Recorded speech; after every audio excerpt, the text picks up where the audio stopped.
आणि आता बातमी योगेश कदमांची आहे। हिम्मत असेल तर योगेश कदमांना आदेश देणाऱ्यांचं रामदास कदमांनी नाव घ्यावं असं आवाहन सुषमा अंधारेंनी केलंय। योगेश कदम हे गृहराज्यमंत्री फक्त नावाला होते, खरं तर एक मुका बाहुला तिथे बसवलेला होता असं वक्तव्य सुषमा अंधारे यांनी केलंय।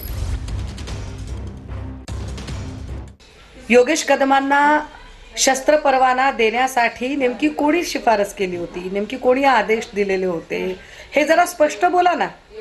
ज्याचं नाव घ्यायचं असेल त्याचं स्पष्ट नाव घ्या।